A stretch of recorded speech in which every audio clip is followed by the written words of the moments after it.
Greetings, my name is Professor Miller. Welcome to, I think we're calling it Math 408, something about L functions and sphere packings.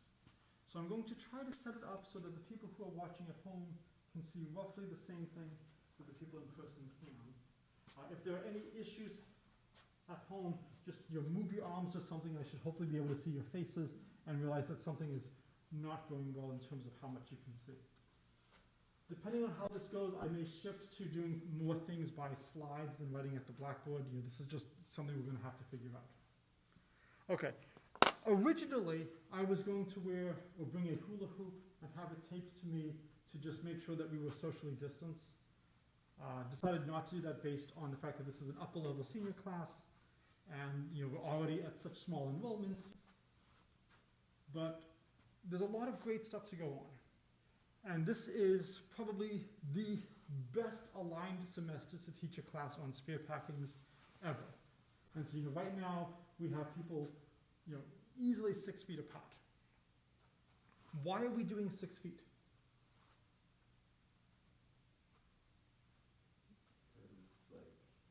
The probability that the virus spreads past that is low. Okay, so one thing is the hope is that 6 feet is a good amount where we can do 6 feet without too much trouble, and there's good gain from that. Would 7 feet be better? Probably. For a lot of things I've read, you actually need to get up to 20 feet to really be super safe. A lot of it is a function of how much air is being recirculated. What about 3 feet if you're wearing a mask? Too close. Well, so 3 feet is not as good as 6 feet, but if it's 3 feet in a mask, and then you have the interesting trade-off question, what are the costs of doing 6 feet? So in the elementary schools and the high schools and the middle schools, where you now have people doing a hybrid model because you can't bring as many people back, is it too much of a trade-off? We're not doing that in this class. That's the other class I'm teaching, the mathematics of pandemics. So this one, we're just concerned with what is the optimal way to pack spheres. And so let's start off in one dimension. So let's see. I believe I can do, okay. One-dimensional sphere packing. This will probably be the shortest unit we do, right? What does one-dimensional sphere packing look like? Yes? Lines. So a one-dimensional sphere, say,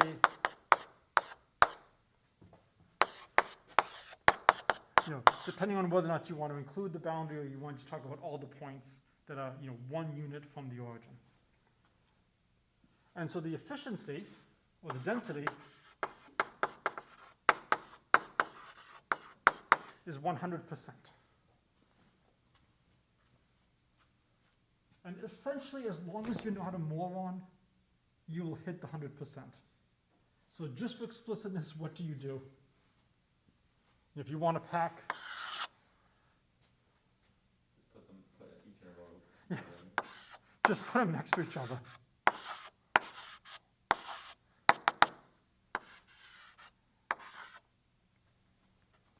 So there really is no challenge at all in one dimension. 2 dimensions, things become a little bit more interesting now. Here's the giant eraser.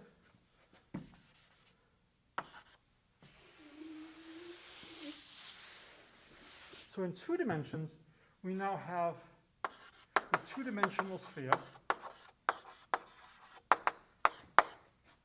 X squared plus y squared less equal to r squared. Let me just see if this is, it looks like it's coming okay on the video over there. Okay, so now,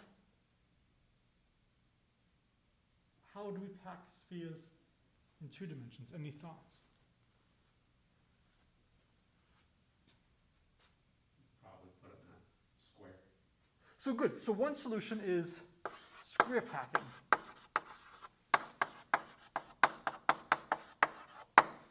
And if you look at the way the desks are arranged in this room, this is a square or rectangular packing.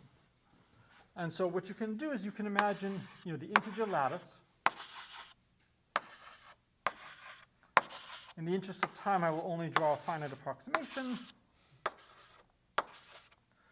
I will leave the rest as an exercise to do at home.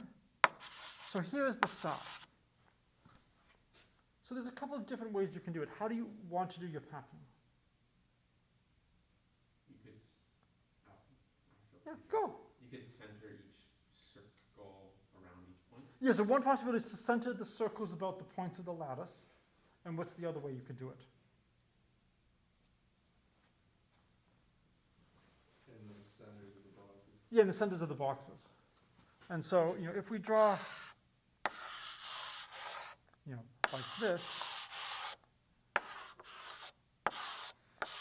and then if you use your imagination that this is actually squares and things look good,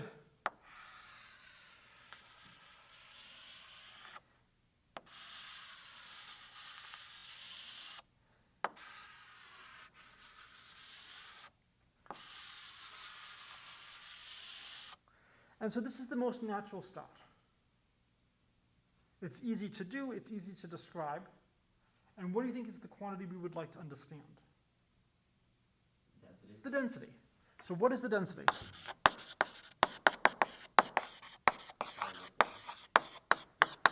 Okay, so why is it pi over 4? Because the area covered by the spheres is pi over 4 total area. Okay, good. So what is your radius? 1, I guess. So you have two options, right? So is the radius 1 or is the radius 1/2? 1. 1? Why 1? It's easier to square 1. It is easy to square 1. And in fact, the nice thing about 1 is that if you forget to square it, it's not going to make any mistakes.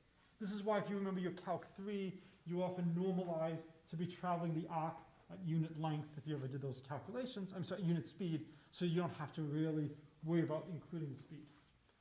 So it is, I agree, nice to have the radius of the sphere 1. Why might you want a different number for the radius of the sphere? You might want the lattice to be 1 unit. Good, you might want the lattice to be 1 unit. You might want these to be the pairs of integers. So depending on which perspective you adopt, you could have either 1/2 or 1 as the unit. Does it really make a difference? No. So we will put it to a vote. There's 5 people. Who wants the sphere to be of unit length, unit radius? 1, 2, 3. So it doesn't even matter what the 2 people at home want. You've been automatically outvoted because there's a coalition of 3 people here. So if the 3 of you always vote the same way, we don't even have to check the Zoom.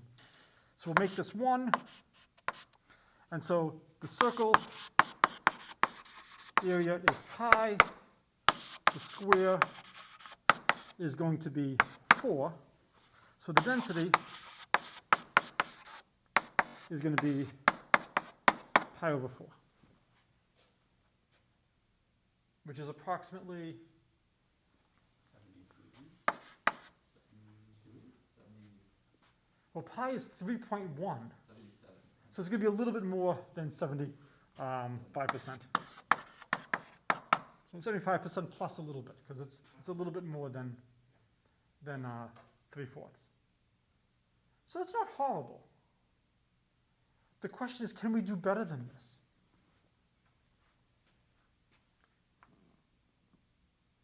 And so any thoughts as to how we might try to do better than this? Hexagonal. So one is to do the hexagonal lattice. And I actually have tried to convert some school buildings to putting students in a hexagonal. And then they say that teachers don't like it as much, you'd have to walk almost diagonally. I'm not sure how much walking there's going to be going on in the COVID era, so I don't know if that's a real concern. The next question you can ask, which we will, is what happens if you try to generalize this? So you can ask for the sequence of best packings. And that's going to be something we're going to spend a lot of time studying. So the initial density is 100%, then it's down to a little bit more than 75, and then we could ask what happens as we go further and further and further. And there's 2 ways to do this. One way is to do the optimal packing for each dimension. The problem with that is you need to determine the optimal packing for each dimension. What could we do instead? We could also just say, what if we take the integer lattice? and just use the integer lattice for higher and higher dimensions and just ask how good of a job do we do. So essentially we're asking what fraction of either the unit cube or hypercube or the its scaled copy, twice that, is taken by the sphere or the hypersphere. So we have two ways to go right now. We can either talk about hexagonal lattices, or we can talk about trying to put the sphere in the unit cube. Which way do you want to go? So I can choose your own adventure.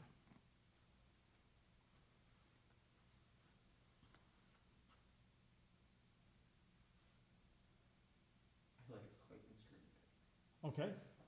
Unit cubes. Unit cubes. All right, so let's try to see what happens as we go into higher and higher dimensions.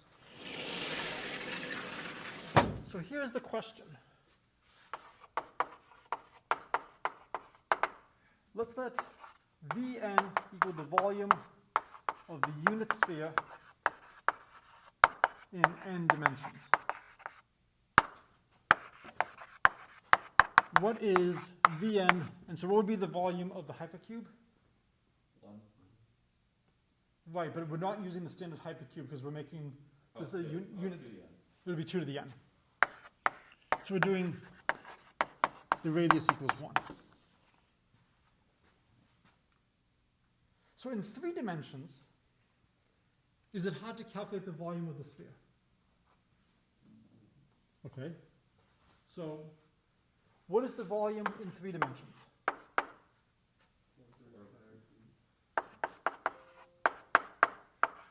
And I'll put the r cubed just so we have a sense of what the units are. Can you prove this? How would you prove it? Multi. Okay, and how would you do it with multi? Spherical coordinates and stuff. You can use the gamma function, right? So we can use the gamma function. That's How would you prove the area of the sphere in 2 dimensions? The area of the circle?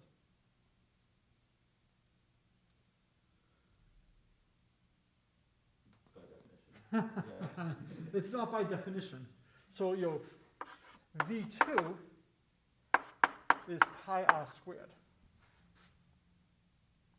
And just it's worth noting what's the surface area? 4 pi r squared.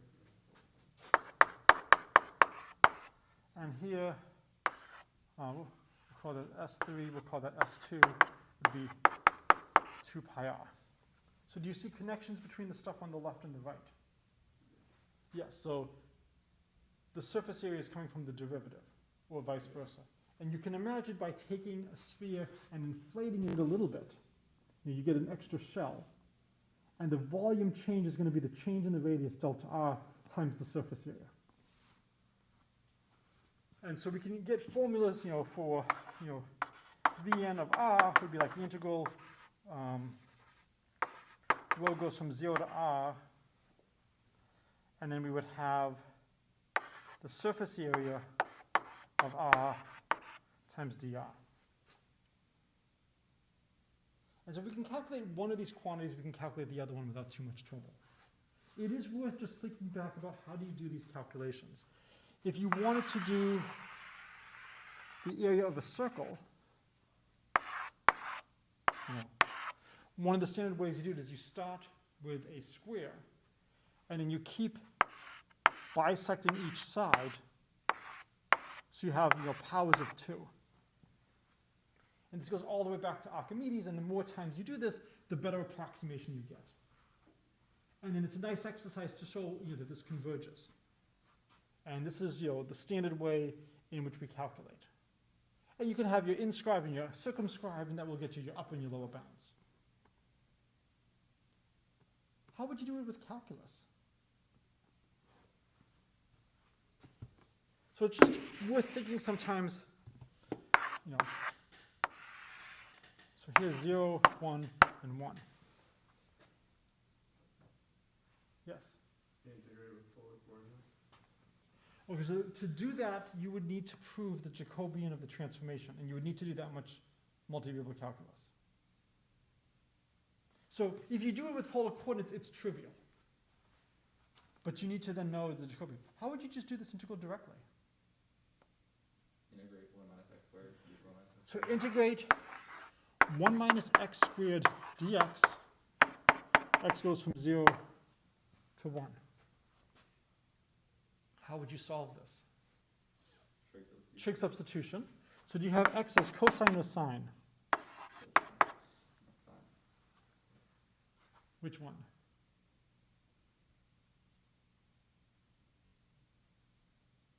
If x is sine, if x is cosine, the derivative of cosine is minus sine. You have to worry about the minus sign.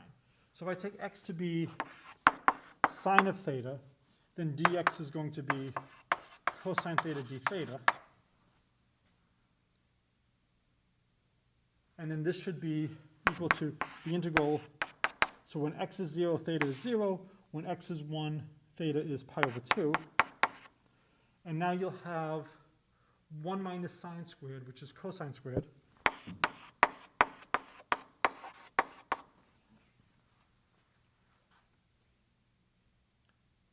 Okay. Square root. What square? I'm sorry? It should be square root. No, it shouldn't. No. Because I have the dx as cosine theta.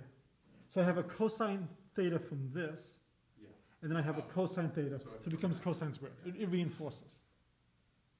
How do you integrate cosine squared of theta? Half angle. Beautiful. So if you remember, cosine 2 theta is cosine squared minus sine squared. So cosine 2 theta is 2 cosine squared minus 1. So this is the same as the integral from 0 to pi halves of cosine 2 theta, I think plus 1 divided by 2 d theta, which is not too bad to do. You can also note that this is equal to 1/2 the integral theta goes from 0 to pi halves of cosine squared theta plus sine squared of theta d theta, which I think is a much better way to do the integration. And so the reason is because sine and cosine are just shifted by 90 degrees. If you want, you could also say that cosine squared is the same as just integrating cosine squared from 0 to 2 pi and then dividing by 4. That's the same as integrating sine squared. Or you can just do it this way. What's this integrand? It's just 1. So we get pi halves divided by 1/2, so we get pi over 4. And so we've just shown that the area of the quarter circle is pi over 4, so the area of the whole circle is pi. And it's going to scale very easily with the radius. So there's lots of different ways you can try to do these calculations. All right. How about trying to find the volume of the sphere? So again, if you know multivariable calculus, you can do it with the Jacobian.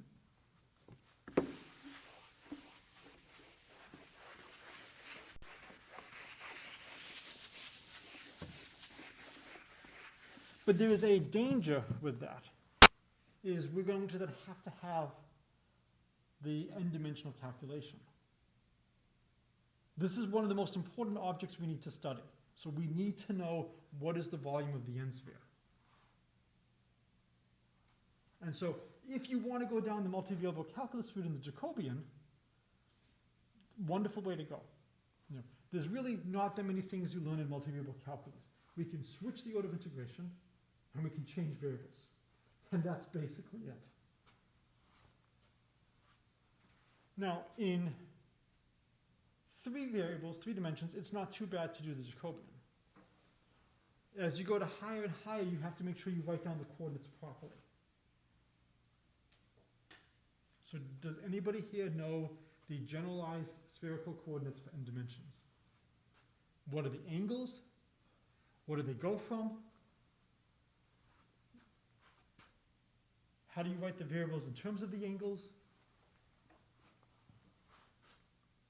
Okay, next question. Given that nobody knows that, who is looking forward to seeing what these are and calculating the Jacobian? Okay, no one. So has anybody here actually seen the calculation to find the volume of the n-sphere? Okay, so how have you done this? Don't remember. Gamma function. It's we did it in real. I remember the proof, but rather I don't remember the proof. But I remember doing it. I know I do this in probability. Have you seen the proof Well, yes, in real. in real? But it's not, it has not really set in. All right. Those of you at home, have you seen the proof of the volume of the n-sphere? Right. Given that it has not sunk in, it's not bad to spend some time and do this now. It is such an important calculation. So the question is, how should we do the calculation? Let me just try to get as much void space as possible.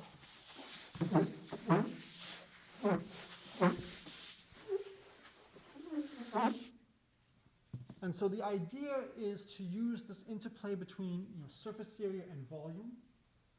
And we're going to do some probability. So we're going to assume some familiarity.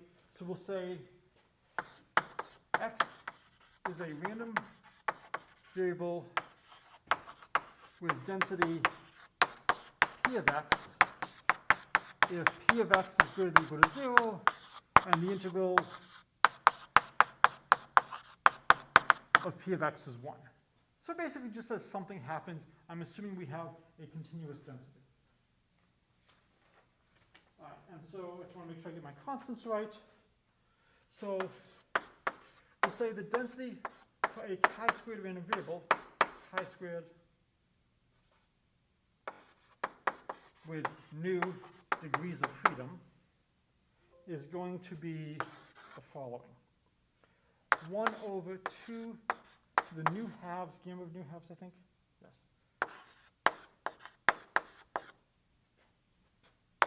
X, the new halves minus 1,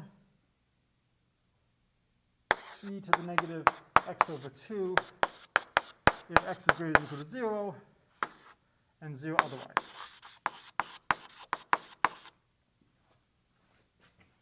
And we will define gamma of s to be the integral from 0 to infinity, x to the s minus 1, e to the negative x dx, which is the same as the integral from 0 to infinity, x to the s, e to the minus x, dx d over x. It's okay.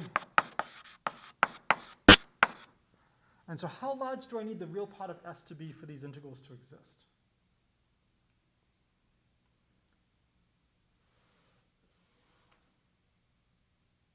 So I want this integral to be finite.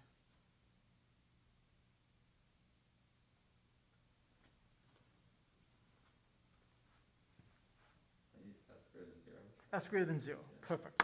So as long as s is anything greater than 0, even if it's 1/10, when x is very close to 0, e to the negative x looks like 1. And then this will give me 1 over x to the 1 minus epsilon. So when I integrate it, I get x to the epsilon. It's going to be finite at 0. If the real part of s was 0, I would have a 1 over x that integrates to the natural log that blows up. If s is negative, it's even worse. So as long as the real part of s is greater than 0, this is fine. Has everybody seen the gamma function? Yes, yes, yes. At home? Okay, good. So everyone has seen the gamma function. So I'm not going to go through the details. You will show gamma of n plus 1 is n gamma of n is n factorial if n is a non-negative integer. More generally, gamma of s plus 1 is s gamma of s. So we can use this to take the gamma function, which is initially defined only when the real part of s is greater than 0, to actually extend it to all values of s. And perhaps my favorite number of the gamma function, anybody know what gamma of 1/2 is? Root pi. Yes, it is root pi. And in some sense, this is negative 1/2 factorial. The gamma function, gamma of n plus 1 is n factorial if n is a positive integer.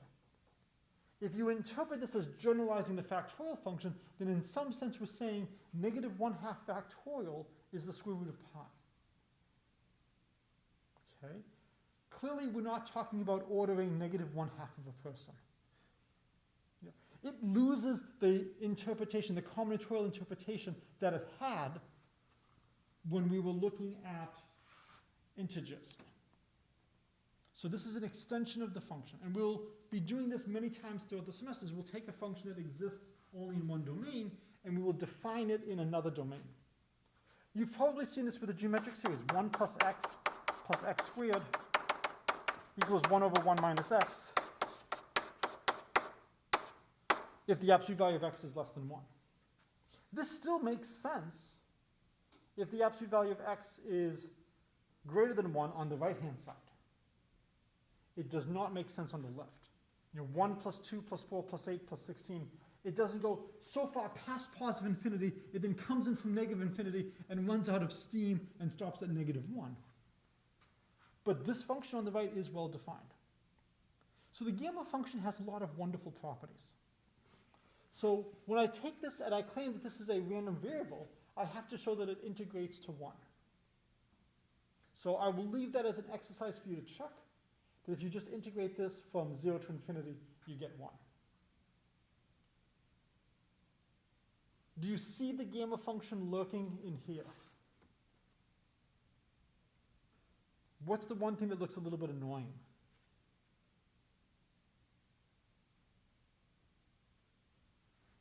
There is something that looks a little bit annoying in the two definitions.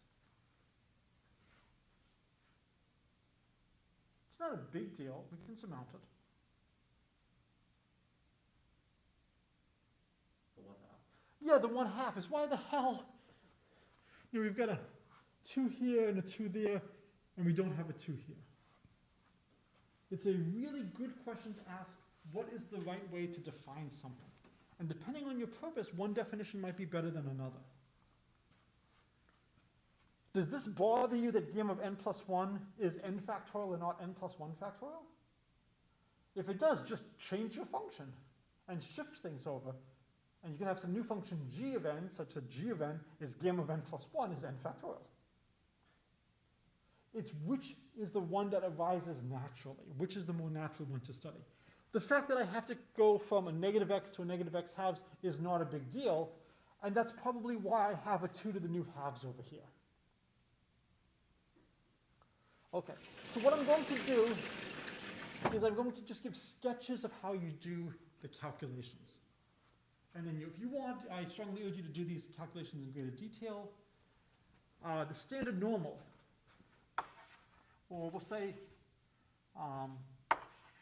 z is a normal random variable of mean mu and variance sigma squared if the density is 1 over square root of 2 pi sigma squared e to the negative x minus mu squared divided by 2 sigma squared. I'm assuming everybody has seen basic statistics. Everybody has seen the concept of the mean and the standard deviation. This is the nice thing about teaching a senior seminar. If you haven't, please just let me know. This would be horrendous notation if the mean of this was not mu and the variance was not sigma squared. What is 1 over cosine? Secant. And what's 1 over sine? Wouldn't you like to associate cosine and cosecant and sine and secant? So we have a history of bad notation. You have to be aware, you have to be alert. The first homework problem I gave you was to show e to the x, e to the y is e to the x plus y. And it's not just because of the laws of exponents. Each of these is an infinite sum that you have to be careful about. So with a little bit of work, you actually prove that the mean is mu, the variance is sigma squared. And here's a nice theorem. If x is a chi-squared random variable with 1 degree of freedom, I'm sorry, no. That's the other way around. If x is a normal random variable with mean 0 and variance 1, then x squared is a chi-squared random variable with 1 degree of freedom.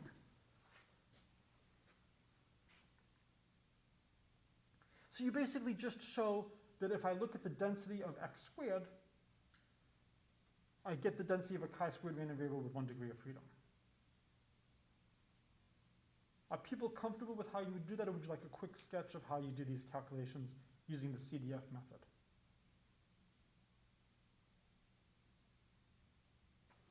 So quick sketch. So let's let y equal x squared.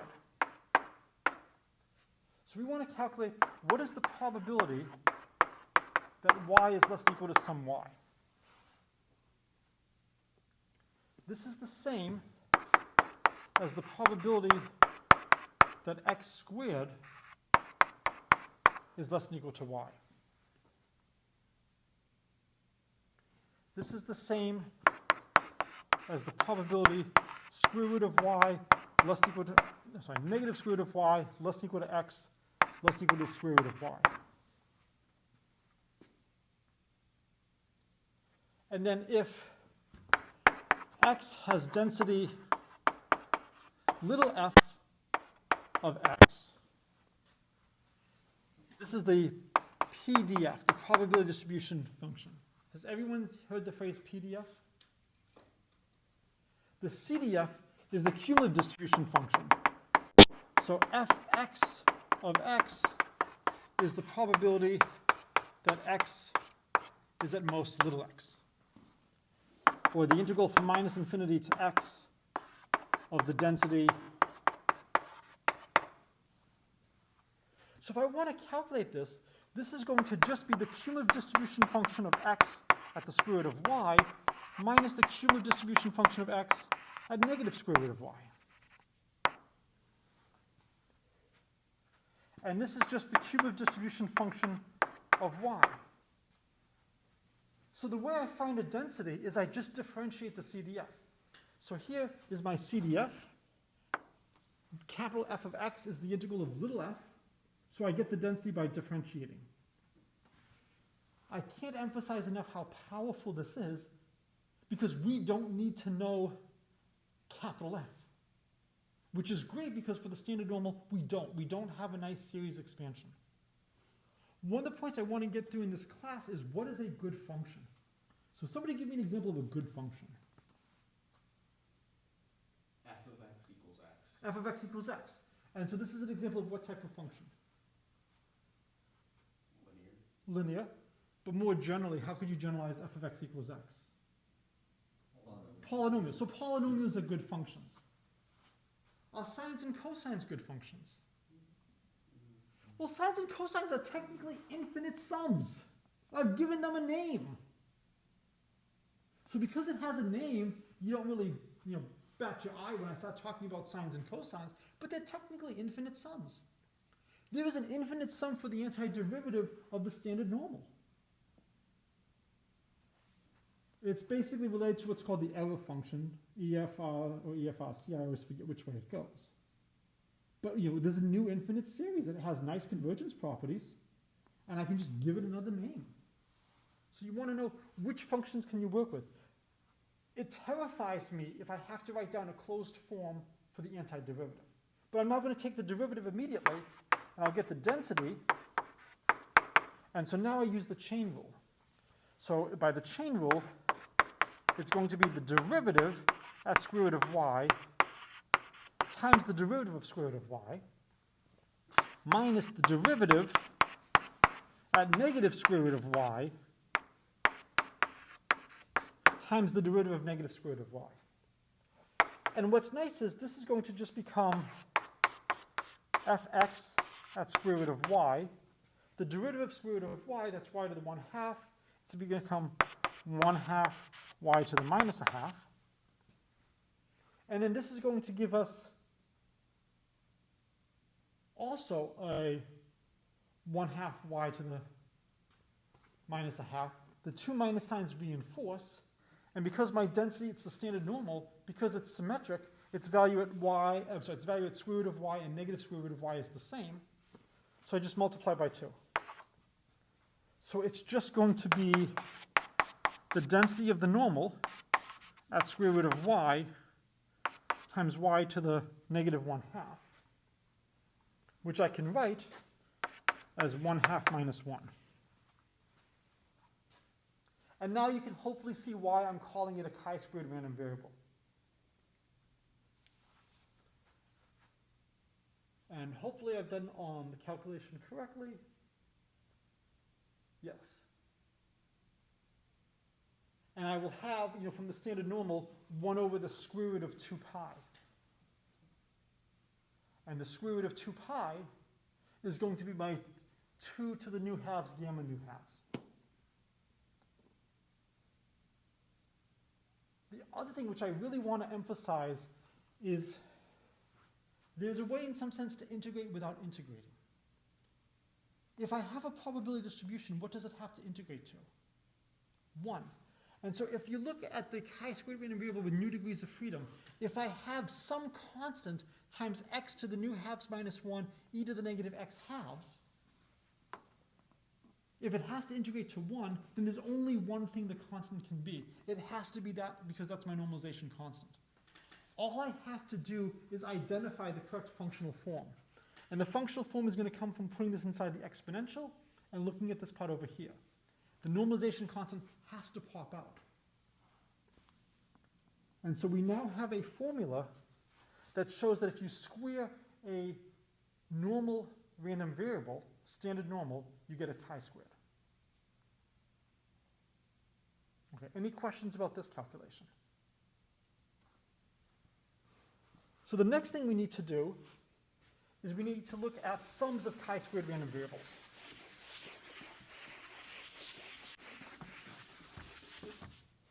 And so, theorem,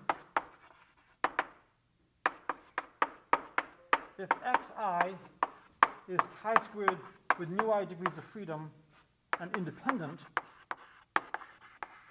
then x chi1 plus x nu 2 is going to be chi-squared with nu 1 plus nu 2 degrees of freedom. If I wanted to then do a sum of 3, would that be easy?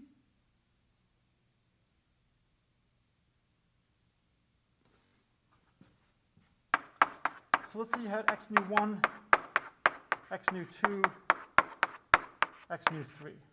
And you know the sum of 2 chi-squared random variables is a chi-squared random variable with the degrees of freedom as the sum. How would you handle 3?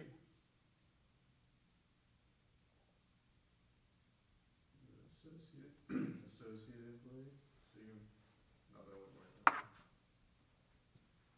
What's going to be, you can have 2 of them. Right, so if I take these 2 first, this would get me x of nu 1 plus nu 2 plus x of nu 3, and then that will just be nu 1 plus nu 2 plus nu 3. So one of the reasons I want to go through some of these calculations is, I know you've taken real, but sometimes not everything has really sunk in as to how careful you have to be about things. Whenever you see an infinity, it's a warning sign. It's a danger. You have to be careful. If we only have finitely many things, it's not so bad, and I can just do things by grouping. It's the same thing for the derivative of sum.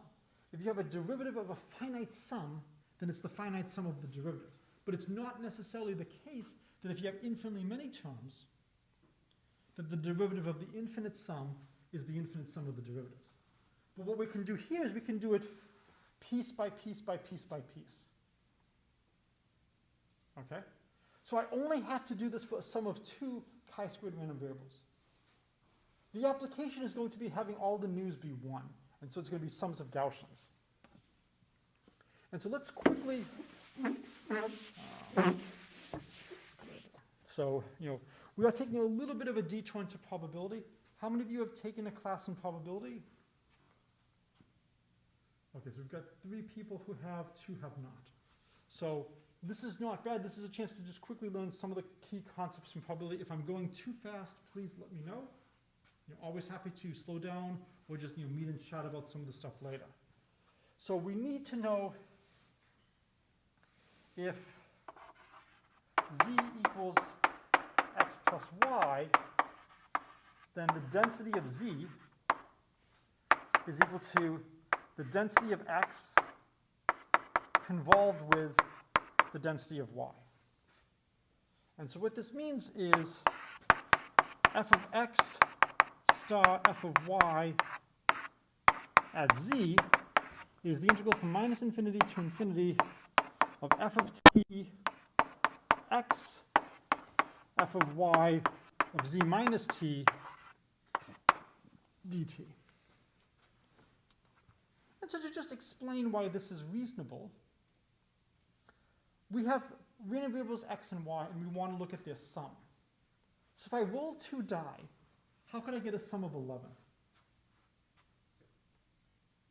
6 and 5, or 5 and 6. If I want to get a sum of 8, I could have 2 and 6, 3 and 5, 4 and 4, 5 and 3, 6 and 2.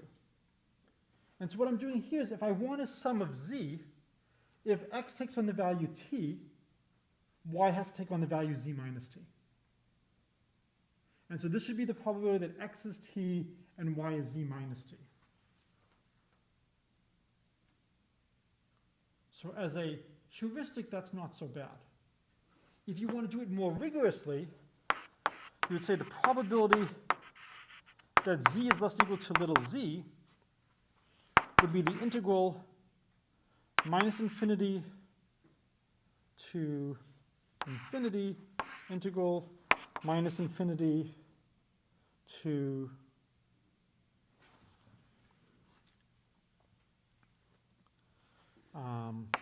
z minus t fx of x fy of y dy dx. So I first choose a value of x. All right, how do I do this?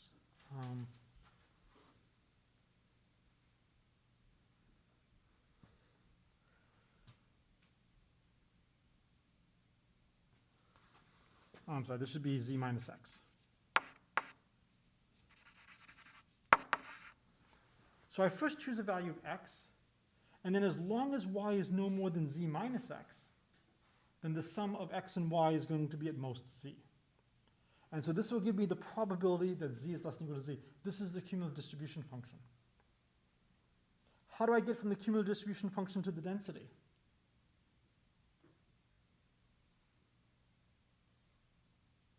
So what do I do to get from the cumulative distribution function to the density?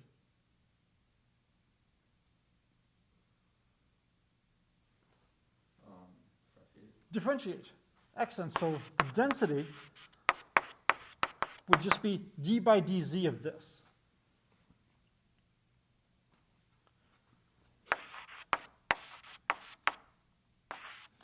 And so I'll write x goes from minus infinity to infinity. Now, when I integrate this, I'm going to get the antiderivative of y at z minus x minus the antiderivative of y at negative infinity dx. So what's my probability that y is at most negative infinity? That's just 0. So this term goes away. And now I just want to pass the derivative through the integral sign.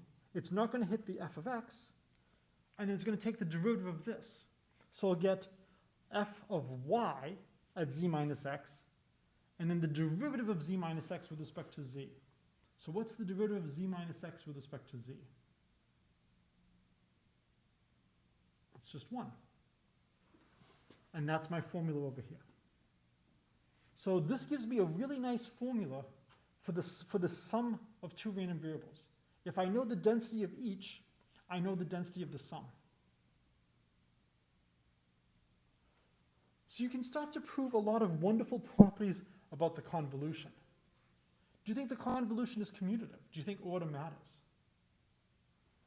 So you could take the integral version, do a change of variables, and prove that the order doesn't matter.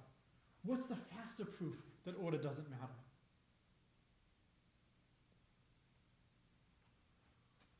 So this is the density of x plus y. If I switch the order, it's the if I switch the order, it's the density of y plus x. Does it matter the order in which you add two numbers? No. So it doesn't matter the order in which you add two numbers. So we've done a lot today, and what we're doing is we're putting stuff in the bank to prove the volume of the n-sphere. And this is just, something we need. So for homework for Wednesday, I want you to calculate the sum of two chi-squared random variables. And I want you to prove that if you have two independent chi-squared random variables, then the density of their sum is a chi-squared random variable where you sum the degrees of freedom.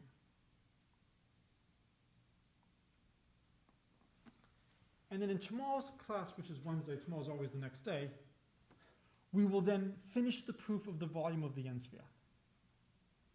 And we will get the first natural question of what happens as you let the dimension get very large. So what would you conjecture happens to the ratio of the fraction of the hypercube covered by the sphere? Goes to 0. Goes to 0. So you're absolutely correct. The next question is what? Why? No. How quickly? So how quickly do you think it goes to 0? Do you think it goes to 0 exponentially fast, logarithmically? Any idea of what the rate is? So it goes pretty quickly. And then there's your beautiful formulas involving pi's and square roots of pi's. So for Wednesday's class, we will prove the volume of the n-sphere, and then we're going to circle them back to the plane because we have skipped a hexagonal packing. We went straight to, well, let's do the square packing, and let's extend that to higher and higher dimensions. Maybe there's better ways to pack. And one of the big themes of the course is going to be searching for the best way to pack things. And for a lot of dimensions, it's still open as to what the best way is to pack. So we could solve it? So if you solve it, not only will you get an A+ in this course, I will talk to people I know who are at R1 research institutions, and I will arrange for your PhD. And probably your first postdoc. Oops. I told my wife when I was done with class, and so we're going over by like 1 or 2 minutes because we had some issues at the start. Okay. Any questions? All right, so again, so for next class for Wednesday, we will finish the proof. I want you to try to see if you can prove this yourself just to make sure you understand what's going on. You don't need to write it up formally. If you want to, you're welcome to do so and to send it to me. I just want to make sure that you are understanding what's going on, especially if you haven't done probability before. And then we will see how to get the volume of the n-sphere. It's one of my favorite calculations, and if you've seen it but it hasn't sunk in, then it's worth doing it. Because n-dimensional spherical coordinates are just so painful. Any way to avoid them is wonderful. And it's just going to illustrate a great math technique, this theory of normalization constants. If you can identify the functional form, then you get the constant for free. All right.